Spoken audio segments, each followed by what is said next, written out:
Diz assim, Evangelho de João, capítulo 14, do versículo 1, são muitos os versículos que vamos ler, até o verso 18. Então vamos ler rapidinho. Diz assim: não se turbe o vosso coração, credes em Deus, credes também em mim. Na casa de meu pai há muitas moradas, se não fosse assim, eu vô-lo teria dito, vou preparar-vos lugar. E se eu for e vos preparar lugar, virei outra vez, e vos levarei para mim mesmo, para que onde eu estiver, estejais vós também. E já sabeis para onde vou, e conheceis o caminho. Disse-lhe Tomé: Senhor, nós não sabemos para onde vais, e como podemos saber o caminho? Disse-lhe Jesus: eu sou o caminho, a verdade e a vida. Ninguém vem ao Pai senão por mim. Se vós me conhecesseis a mim, também conheceríeis a meu Pai, e já desde agora o conheceis e o tendes visto. Disse-lhe Filipe: Senhor, mostra-nos o Pai, e é o que nos basta. Disse-lhe Jesus: estou há tanto tempo convosco, e não me tendes conhecido, Filipe? Quem me vê a mim, vê o Pai. E como dizes tu, mostra-nos o Pai? Não credes tu que eu estou no Pai e que o Pai está em mim? As palavras que eu vos digo, não as digo de mim mesmo, mas o Pai que está em mim é quem faz as obras. Crede-me que estou no Pai e que o Pai está em mim. Crede-me, ao menos por causa das mesmas obras. Na verdade vos digo que aquele que crê em mim também fará as obras que eu faço, e as fará maiores do que estas, porque eu vou para o meu Pai. E tudo quanto pedirdes em meu nome eu farei, para que o Pai seja glorificado no Filho. Se pedirdes alguma coisa em meu nome, eu o farei. E se a mais guardais os meus mandamentos, e eu rogarei ao Pai, e ele vos dará outro Consolador, para que fique convosco para sempre. O Espírito de verdade, que o mundo não pode receber, porque não o vê nem o conhece. Mas vós o conheceis, porque habita convosco e estará em vós. Verso 18: não vos deixarei órfão, voltarei para vós. Diga amém. Curve a sua cabeça. Pai, em nome de Jesus, acabamos de ler a tua gloriosa e sacrossanta palavra, onde vamos decorrer aqui, ó Senhor, algum tempo, ó, falando do teu amor, falando da tua preciosidade e daquilo que o Senhor preparou para nós na eternidade. Venha trabalhar conosco aqui nesta tribuna, venha falar aos nossos corações pelo teu Espírito, em nome de Jesus. Diga amém. Podeis tomar assento neste mesmo Espírito, adorando a Deus. Eu gostaria de compartilhar esta palavra no seguinte tema: não se turbe o vosso coração, Jesus vem nos buscar. Vamos recapitular todos juntos a uma só voz? Não se turbe o vosso coração. Jesus vem nos buscar. Amém? Quantos estão aguardando a chegada de Cristo? Meus irmãos, era quinta-feira e Jesus então começa a dar as suas últimas instruções aos seus discípulos. Os discípulos estavam um tanto tristes, porque a hora do mestre estava se aproximando. Jesus morreria no dia seguinte, na sexta-feira, e ele estava aqui dando aos seus discípulos as suas últimas instruções antes de subir ao Gólgota, ao alto do Calvário, e realizar o maior sacrifício já realizado em prol dos seres humanos. Escute bem isto. E Jesus estava dizendo aos seus discípulos que ele tinha que partir, tinha que deixá-los. Interessante que todas as vezes que Jesus entrava nesse assunto, que ele veio do Pai e ele tinha que voltar para o Pai, os discípulos ficavam com seus corações tristes, perturbados, até porque eles haviam convivido com Jesus mais ou menos 3 anos e meio. Agora Jesus falava de deixá-los, evidentemente que eles ficavam tristes. Poxa, eles tiveram a companhia do Mestre, viram Jesus realizando milagres, efetuando curas, ressuscitando mortos. Aquela companhia em que lá no deserto Jesus ele transformou 5 pães e 2 peixinhos e saciou a fome de milhares de pessoas. Os discípulos viram tudo isso. Agora Jesus dizia: olha, eu estou deixando vocês, eu vou para o meu Pai, porque de lá eu vim. E aí os seus discípulos, todas as vezes que Jesus falava de deixá-los, eles ficavam com seus corações tristes. Nós encontramos no capítulo 13, o versículo 33, Jesus dizendo com muito carinho para eles: filhinhos, ainda um pouco estou convosco. Vós me buscareis, mas eu tenho dito aos judeus: para onde eu vou, não podeis vós ir, e vô-lo digo também agora. Estou indo para um lugar que agora vocês não podem ir, mas eu deixo para vocês aqui um novo mandamento: que vos ameis uns aos outros, como eu vos amei a vós.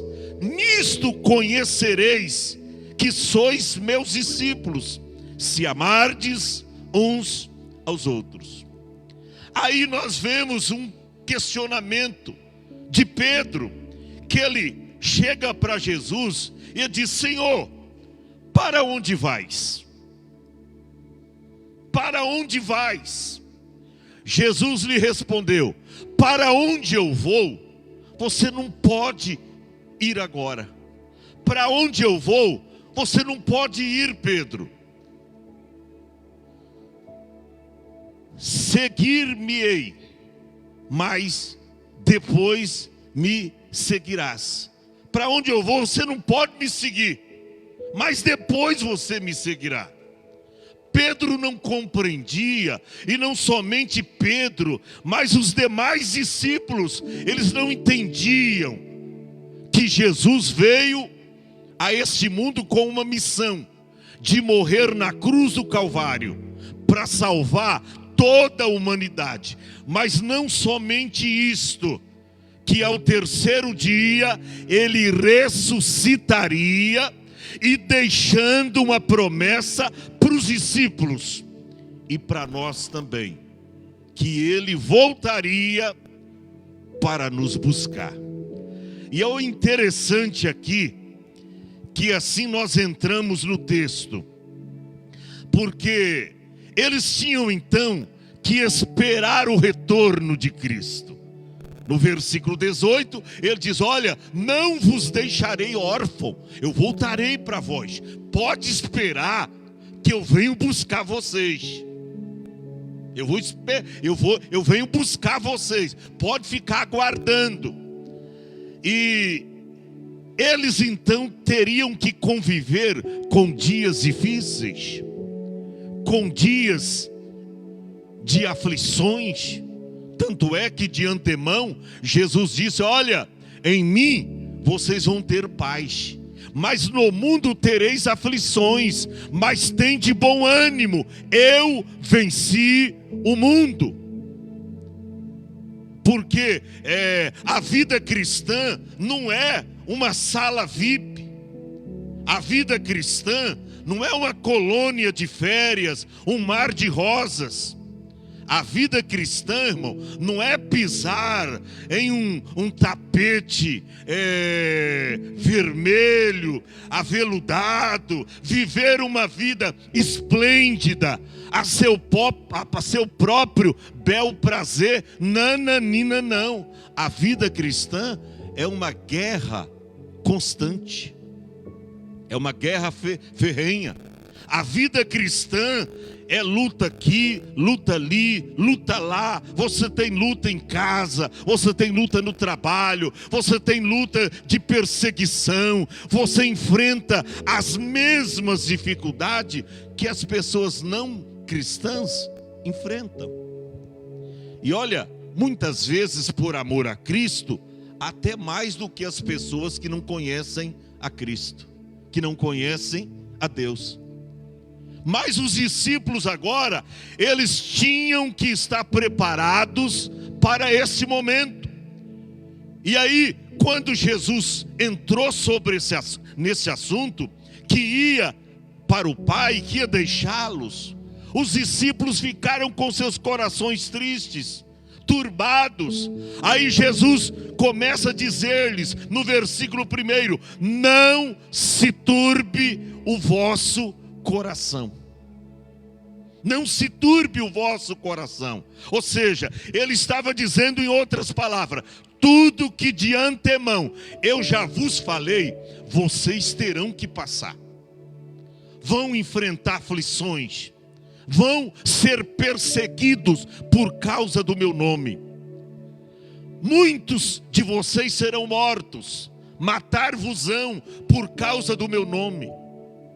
E aí, uma série de dificuldades que por amor a Cristo, esses discípulos teriam que passar. Como o próprio Pedro, que se levantou aí, propondo que ia seguir a Cristo. Ele disse: Pedro, você não sabe o que você está falando? Amanhã, essa mesma hora,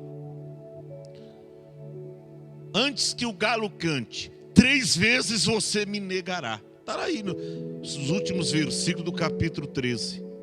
Você vê que Jesus estava prevenindo os seus discípulos, porque verdadeiramente ele ia deixá-los, mas no aguardo de uma promessa. Olha para cá, meu irmão.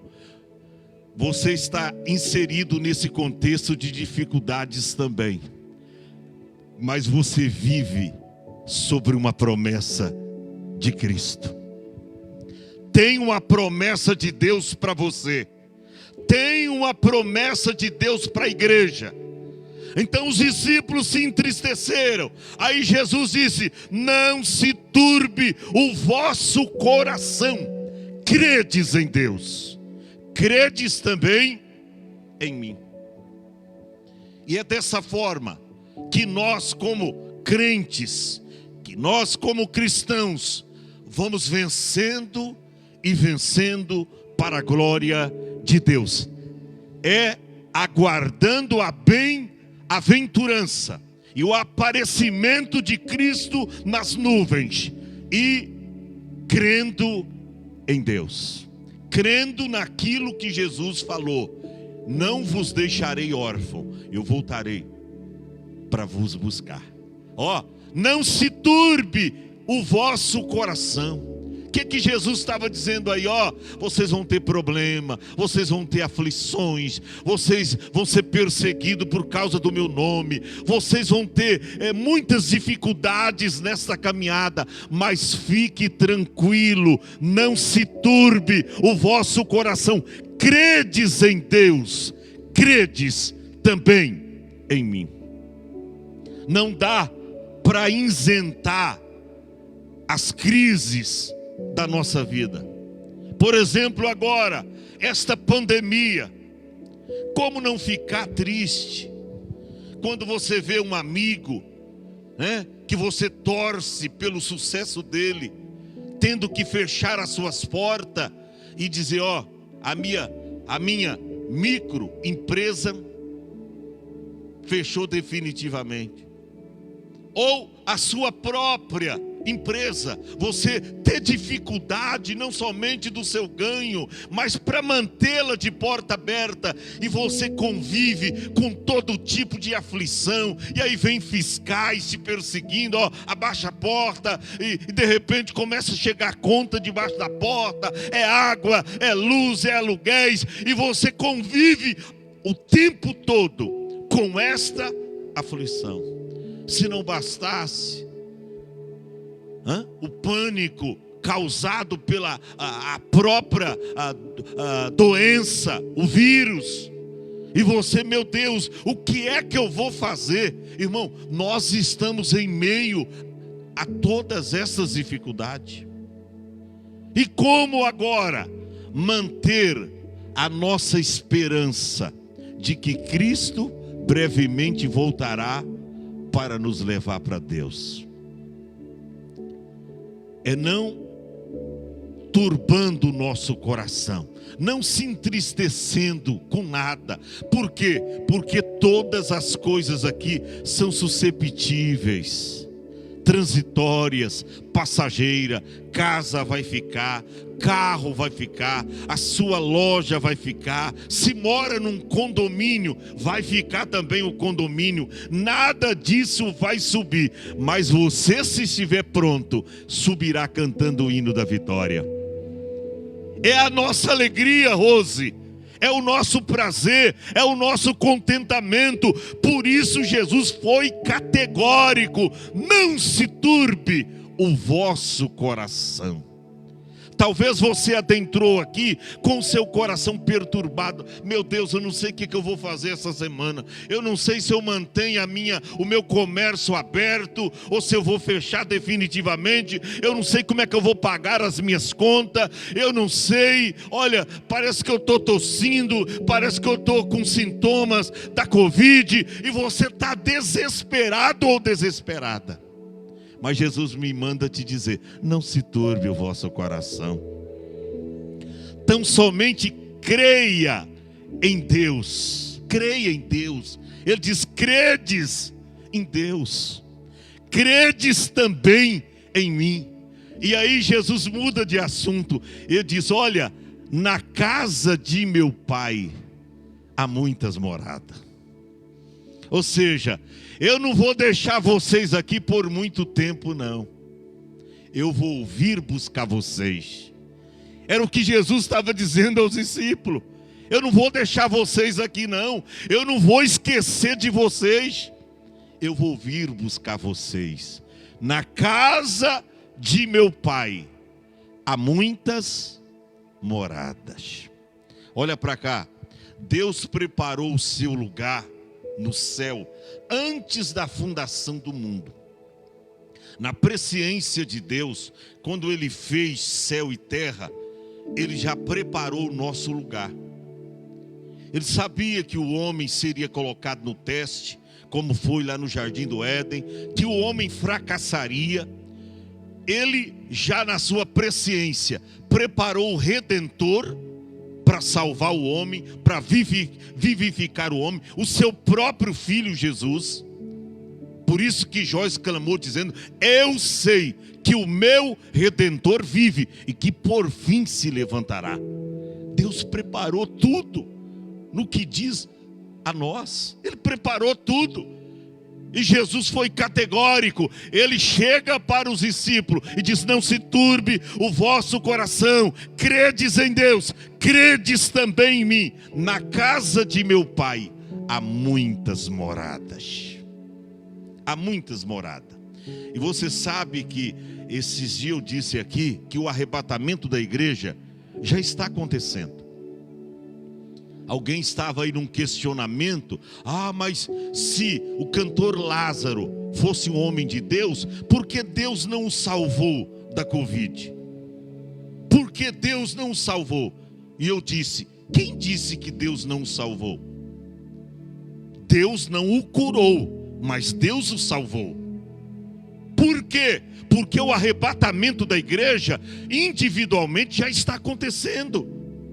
Jesus está vindo buscar um aqui, um outro ali, um outro lá, um de média idade, um de adolescente, uma criança, um ancião, uma anciã. Jesus já está arrebatando a sua igreja, no individual. No individual. Por quê? Porque é promessa dele: não vos deixarei órfão, voltarei para vós. Eu vou vir buscar vocês. Então é muito interessante você entender que há uma morada no céu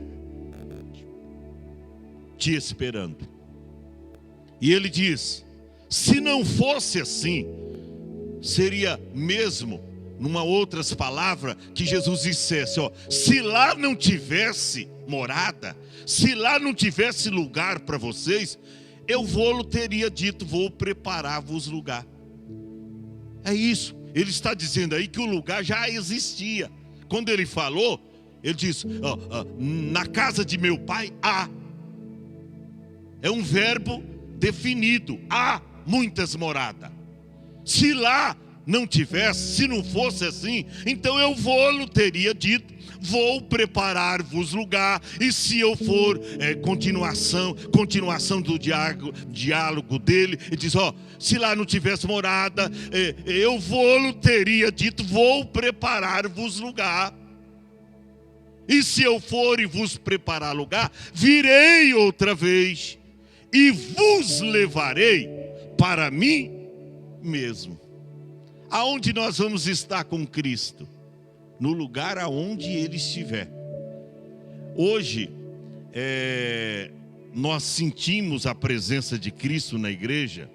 E tem culto que Deus se manifesta tanto que parece um pedacinho do céu na terra. Aquele culto que você chora, sente a presença, a glória do Senhor e sai da igreja até saturado. Meu Deus, eu estou impactado. Tanta glória, tanto poder. Tem hora que Deus se manifesta assim na nossa vida. Só que lá, na eternidade, nós não teremos nenhuma falta da presença do Senhor. Quantas horas, quantos momentos daqui na vida você diz: poxa, estou com falta da presença do Senhor. Queria o Senhor comigo agora. Humanamente falando, a gente não pode ter essa presença toda hora. Agora, lá na eternidade, nada nos faltará. Ou seja, você quer estar com Cristo ao lado dele, você chega lá sem pedir licença. Sem estar numa sala de espera antes. Você chega e você terá a presença maravilhosa do Mestre. Irmão, isso é tremendo. Por isso ele diz: olha, se lá não tivesse morada, eu teria dito: vou preparar-vos lugar. E se eu for e vos preparar lugar, virei outra vez. Foi ele que disse: eu vou voltar. Virei outra vez e vos levarei para mim mesmo. Isso não é todos que acreditam. Que as pessoas aí fora jamais acreditam que Jesus voltará. Por isso que elas vivem as suas vidinhas aqui, e elas acham que vão viver aqui para sempre. Ou, quando não, morreu, acabou. Elas dizem, a gente tem que aproveitar o mundo bastante, tem que usufruir das coisas do mundo, porque a vida é uma só, é para ser vivida aqui. E morreu, acabou. Quem te falou isso? Aonde está escrito? Pelo contrário, é aí que a vida será eterna. É depois que a gente se desfizer desse corpo terráqueo, terreno, terrestre. Quando esse corpo se desfazer, há um corpo incorruptível, imortal à nossa espera. Aleluia, um corpo celestial. Olha para cá, um corpo semelhante ao corpo de Cristo. Um corpo que pode ultrapassar uma parede dessa aí, sem bater, sem ter uma porta. Um corpo como Jesus teve. Os discípulos estavam trancados no cenáculo. De repente Jesus aparece no meio deles e diz, paz seja convosco. Não bateu na porta para entrar. Abre a porta que eu estou aqui fora. Corpo ressurreto. Este é o corpo que nós receberemos na eternidade. Um corpo semelhante ao de Cristo. Você já pensou o privilégio? Era isso que Jesus estava dizendo. Virei outra vez e vos levarei para mim mesmo, para que onde eu estiver, estejais vós também. Ou seja, aonde Jesus estiver na eternidade, nós vamos estar com ele. Até no julgamento final, que é a segunda vinda de Jesus em glória, quando ele virá, e a Bíblia diz que ele descerá no Monte das Oliveiras, e o Monte das Oliveiras será fendido ao meio, uma parte para o norte, outra parte para o sul, e Jesus vai descer para pelejar na batalha do Amargedon contra todos os seus inimigos. Já é no final da grande tribulação, quando a besta, o falso profeta, o anticristo será lançado no lago de fogo, e vai se abrir o livro, porque para estabelecer o reino milenar de Cristo, a Bíblia diz que até Israel será salvo pela vinda do libertador. E olha, irmão, a Bíblia diz que todos aqueles cujos nomes não estiverem escritos no livro da vida serão lançados no lago de fogo. Mas você já pensou? Nós estaremos com Cristo em glória, e quando ele vir, a igreja vai vir com ele. Por que a igreja vai vir com ele? Sabe, porque tem muita gente que naquele dia do juízo vai questionar dizendo, não, mas sabe por que eu não me decidi a Cristo? Sabe por que eu não me converti? Porque não teve ninguém que pregou o evangelho para mim. Aí naquele momento alguém dentre a igreja se apresentará e dizer, não, aqui esse aqui cansou de pregar para você, e você nunca quis dar ouvido, crédito à minha palavra. E a Bíblia diz que por suas palavras serão justificados, mas por suas palavras serão condenados.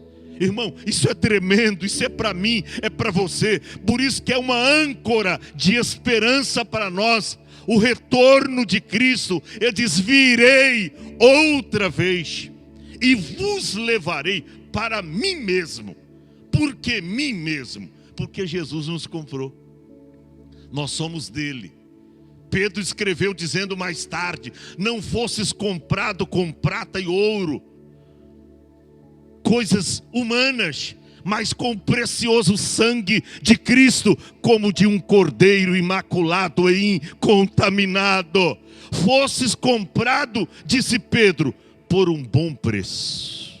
Aleluia, ninguém pode contestar isso. O preço que Jesus pagou por você, ninguém pagaria. Ninguém. Então eu sempre resumo dizendo, Cristo fez por mim o que ninguém faria. Cristo fez por você o que ninguém faria.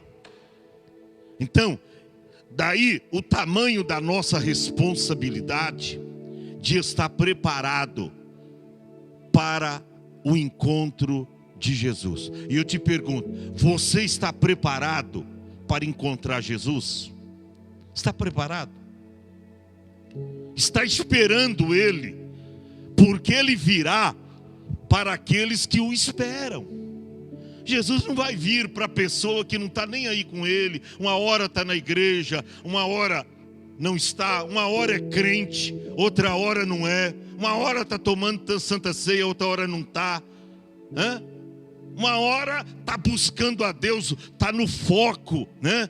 Está se colocando na brecha. Outra hora não está nem aí com Deus, com a igreja, com a palavra. Não, Ele virá buscar pessoas que o esperam. Pessoas que já estão enojadas. Irmão, tem hora que dá nojo esse mundo. Tem hora que dá nojo esse mundo. É mãe armando a morte do filho com o padrasto. Isso é terrível. Se não bastasse, duas amásias, homossexuais, mais uma criancinha lá no outro estado, morta. É pai se levantando contra filho, filho contra pai, irmão contra irmão, reino contra reino. A palavra de Deus está se cumprindo na íntegra. Isso é o indício, tá? Isso é o indício de que Jesus está voltando. E Ele diz, virei outra vez e vos levarei para mim mesmo, para que onde eu estiver, estejais vós também. E aí Ele testa os discípulos dizendo, mesmo vós sabeis para onde vou e conheceis o caminho. Possível, 3 anos e meio convivendo com o mestre, sempre Jesus abordava esse tema da sua vinda. Será que eles não compreendiam isso? Não. Porque havia como que uma escama nos olhos, uma névoa pecaminosa. Isso foi caído algum tempo depois.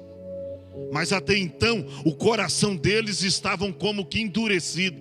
Quando Jesus diz, vocês sabem para onde vou, e vocês conhecem o caminho. Olha o que veio em seguida. Disse-lhe Tomé.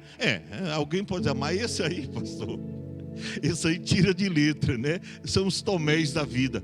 Você sabe que na igreja está cheio de Tomés? Tem Tomés na igreja. Pessoas que não acreditam mais.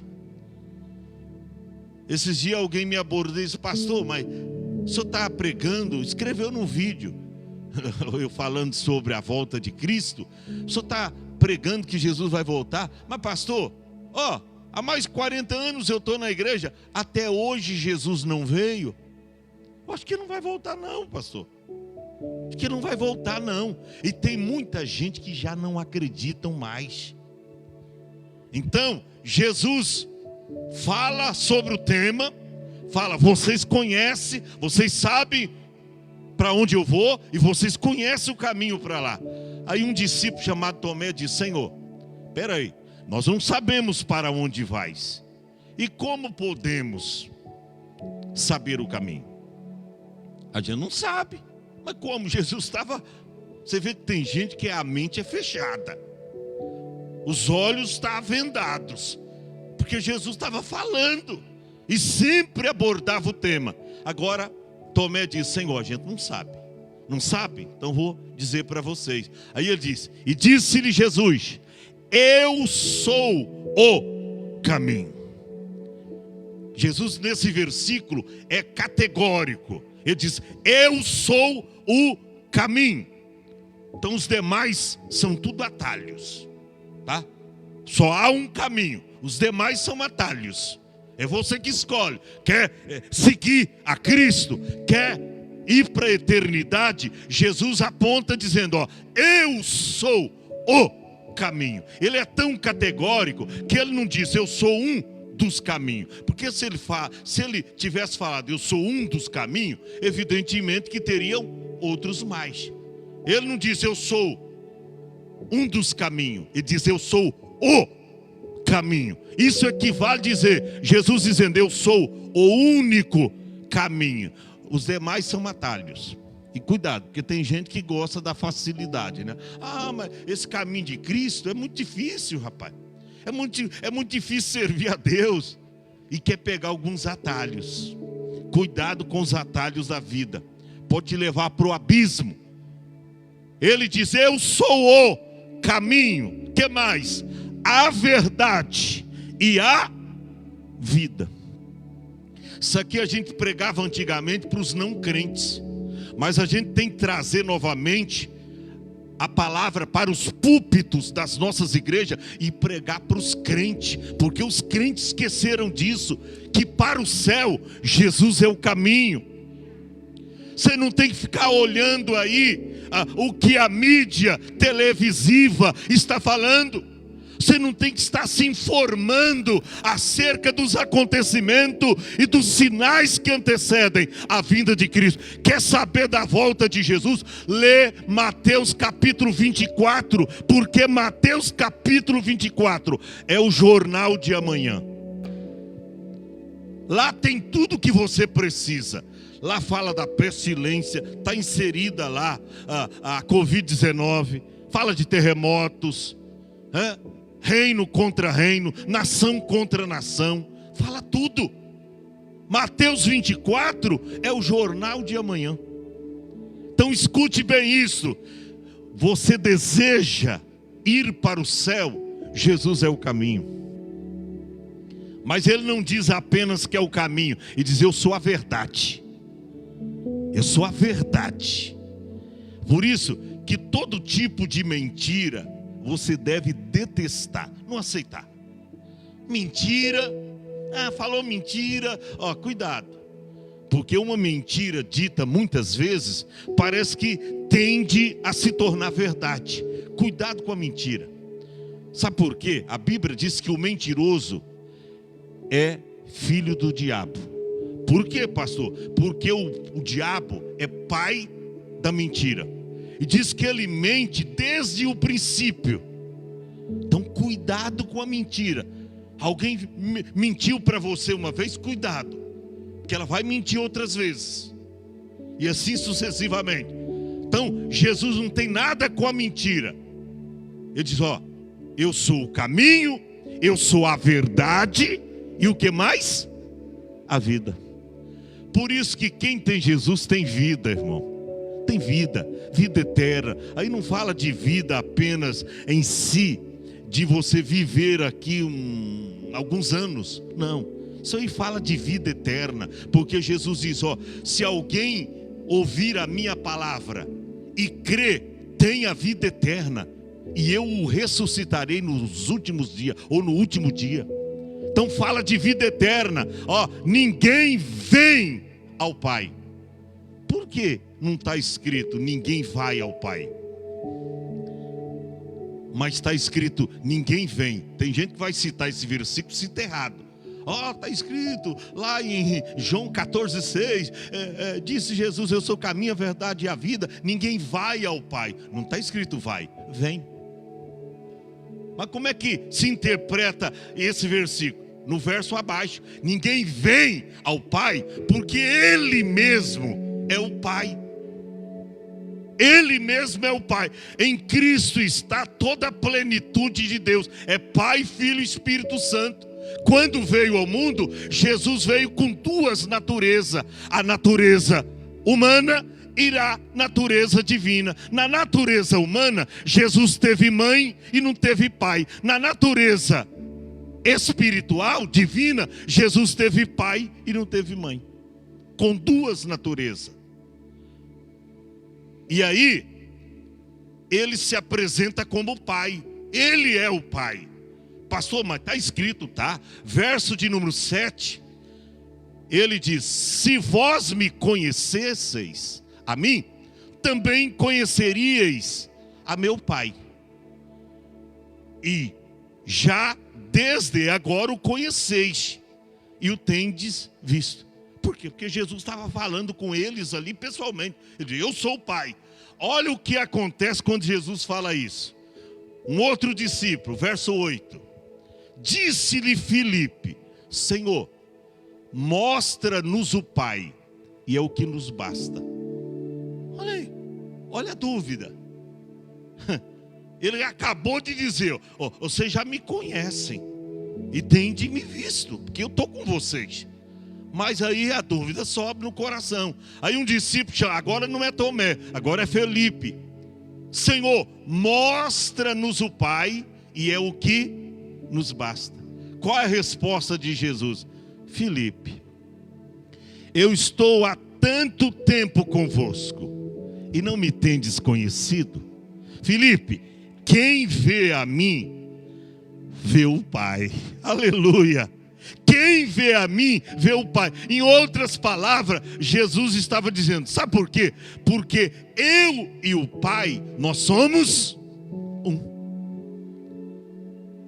Quem vê a mim, Felipe, vê o Pai. Agora, como dizes tu, mostra-nos o Pai. Eu estou há tanto tempo convosco, você não olha as minhas atitudes e não se compara com as atitudes do meu Pai? Olha a paciência de Cristo, pastora Ruth, ensinando os seus discípulos, dando aqui as suas últimas instruções. Porque no dia seguinte, a sexta-feira da paixão, Jesus partiria. E só no domingo pela manhã, após o terceiro dia, ele ressuscitaria. Quando ele disse isso, verso seguinte: não crês tu que eu estou no Pai e que o Pai está em mim? Você não crê nisso, Felipe? Que eu estou no Pai e que o Pai está em mim?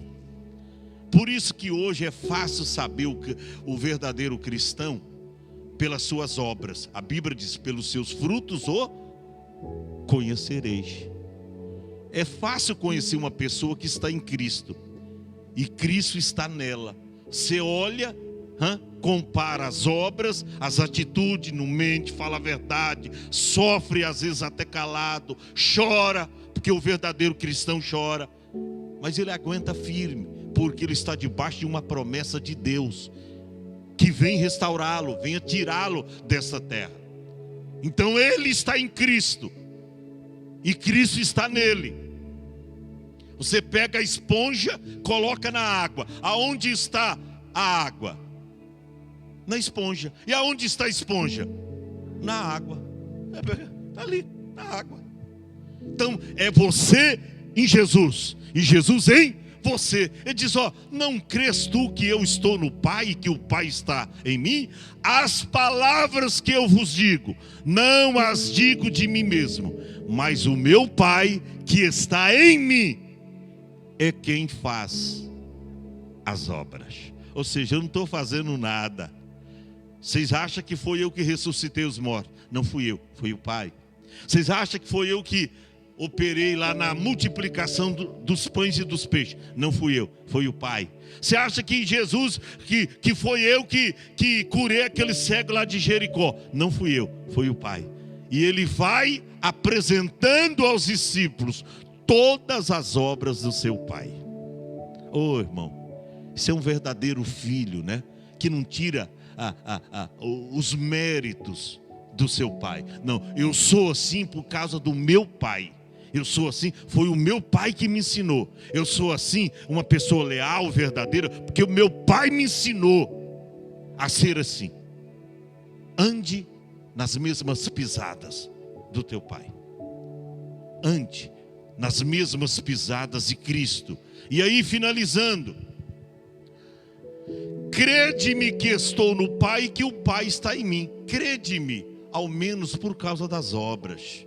Você se conhece, você conhece uma pessoa que está em Cristo, olhando para as suas atitudes, pelas suas obras. É assim que se conhece.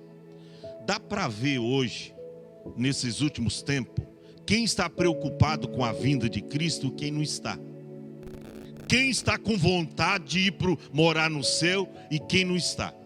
Porque quem não está preocupado, irmão, mas olha, esse tempo agora de pandemia, ele está blasfemando, está dizendo, aonde está Deus? Se alguém diz, aonde está Deus nessa pandemia? No mesmo lugar que sempre esteve. Mas por que Deus não intervém? É porque as pessoas não recorrem a Ele. Ele está no mesmo lugar que sempre esteve. Ele está dizendo: meus filhos, eis-me aqui. A luta está grande, está árdua. Busca a mim. Mas a nação não quer fazer isso.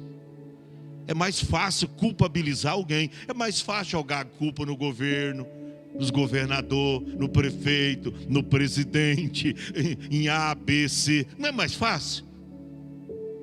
É mais fácil. Mas se a gente fizesse o que diz lá, 2 Crônicas, capítulo 7, verso de número 14. E se o meu povo, disse Deus, que se chama pelo meu nome, primeiro, se humilhar. Primeira coisa, se humilhar. Segunda, orar. Terceira, buscar a minha face. O que nós não queremos fazer. Buscar a minha face. E a quarta, isso é difícil, hein? E se converter dos seus maus caminhos. O Brasil precisa de conversão. Eu até fui contra aí alguns pastores que se levantaram dizendo: vamos orar para o Brasil, para Deus mandar prosperidade para o Brasil. Eu disse: epa, peraí, Brasil não está precisando de prosperidade, Brasil está precisando de arrependimento. Prosperidade nós temos até demais. O Brasil é um dos países mais ricos da terra. Só a sua riqueza que é mal distribuída. Mas o Brasil é um país rico. O Brasil não precisa de riqueza. Tem a Amazonas lá, aquilo é uma riqueza. Todo mundo está de olho nela. Brasil é um país rico. Agora, sabe o que acontece? É que a nação está virando as costas para Deus. E aí vem as pragas, tá?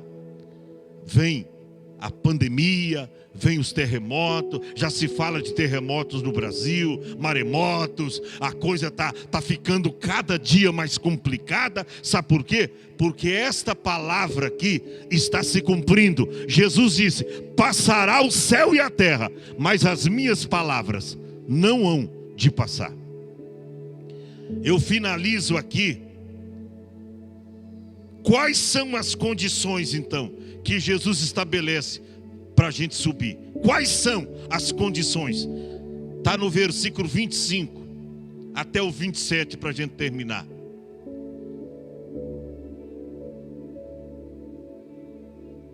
Tenho-vos dito isso estando convosco. Jesus coloca toda a responsabilidade aos discípulos. Eu tenho dito isso para vocês estando convosco. Mas aquele Consolador, o Espírito Santo, que o Pai enviará em meu nome, ele vos ensinará todas as coisas e vos fará lembrar de tudo quanto vos tenho dito. Ele vai fazer vocês lembrar, não esqueça. O problema da igreja hoje é o esquecimento espiritual. Palavra entra aqui e sai do outro lado. As pessoas estão esquecendo. Você viu o que Tiago fala do ouvinte esquecido? Que chega no espelho, contempla o seu rosto natural, mas logo ele se vai e esquece de como é o seu rosto. Esquece do seu semblante.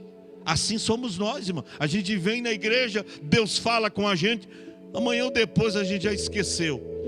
Perde o propósito, perde o compromisso com Deus, deixa de orar, deixa de acreditar no que diz a Bíblia e começa a acreditar no que a mídia está propagando. Infelizmente nós somos assim. Aí ele diz, ele vai fazer vocês lembrarem. Deixo-vos a paz, disse Jesus, a minha paz vos dou, não vou-la dou como o mundo a dá. Não se turbe o vosso coração e nem se atemorize. Irmão, isso é tremendo. Olha aí, ele dizendo, deixo-vos a paz. Só em Cristo você tem a verdadeira paz. Só em Jesus. Não tem nada no original que diga que o mundo nos dê paz. Eu me lembro do cantor Elvis Presley. Antes dele morrer numa morte horrenda, uma jovem cristã, 10 dias antes, chegou para ele e perguntou, Elvis, você tem paz? E ele respondeu o seguinte: eu desconheço a verdadeira paz. Aí a jovem virou e disse: Jesus é a paz para o teu coração. Ele não acreditou, debochou daquela jovem. 10 dias depois, ele veio a morrer numa morte horrenda. Jesus é a paz. Deixo-vos a paz, a minha paz vos dou, não vou-la dou como o mundo a dá. Ele diz: não se turbe o vosso coração e nem se atemorize. Como que eu estou vindo aí para buscar vocês? Aí, olha que coisa linda, no versículo 23 agora, ele diz: e respondeu Jesus e disse: se alguém me ama, guardará a minha palavra. Se você ama a Cristo, você vai guardar essa palavra no teu coração. Aí vai se cumprir o que ele diz para uma daquelas igrejas: como guardasse a palavra da minha paciência, também eu te guardarei da hora da tentação que há de vir sobre o mundo, para tentar os que habitam na terra. Ele diz: ser fiel até a morte, e dar-te-ei a coroa da vida. Guarde a palavra. Se alguém me ama, guardará a minha palavra, e o meu Pai o amará, e viremos para ele, e faremos nele morada. Aleluia! Oh, irmão, Jesus quer que essa realidade, principalmente nesses dias tão tenebrosos, esses dias de obscuridade, esses dias de treva sobre a terra, Jesus quer nos dar a sua presença. Guarde a palavra de Deus, a palavra de Cristo, abundantemente no teu coração. Guarde a palavra. Se vocês me amam, vocês vão guardar a minha palavra, e serão amados de meu Pai. O meu Pai o amará.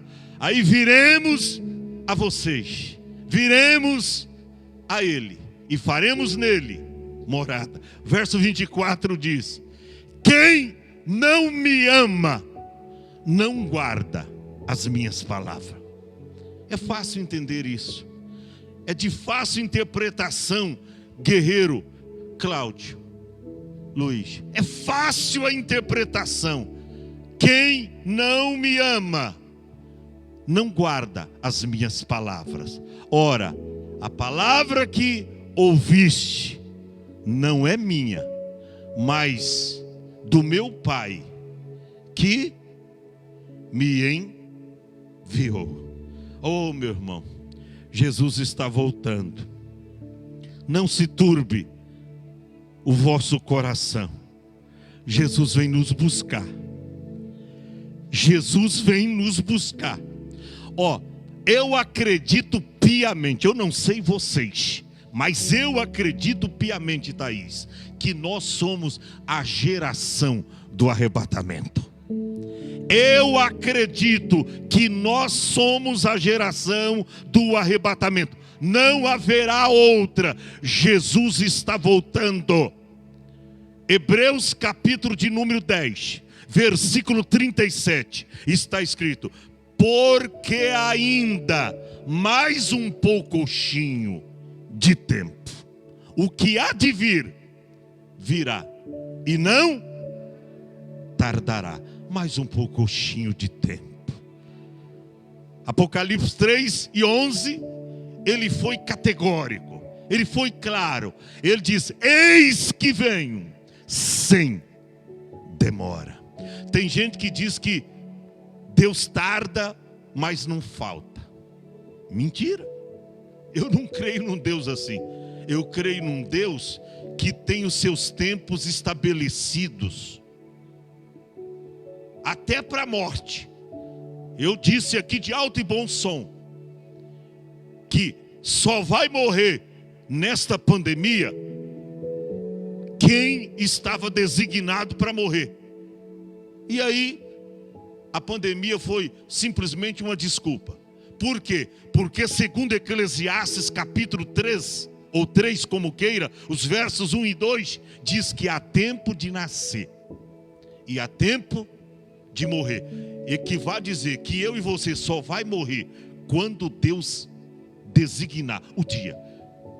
Quando chegar o dia, não precisa de ser contraído ou testar positivo do Covid. Você vai andando aí na rua, pisa numa casca de banana, cai, bate a cabeça na sarjeta e morre. Tá?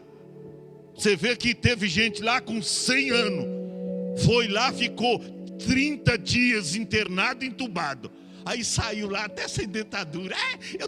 Eu venci a Covid. Por que venceu? Sabe por que venceu?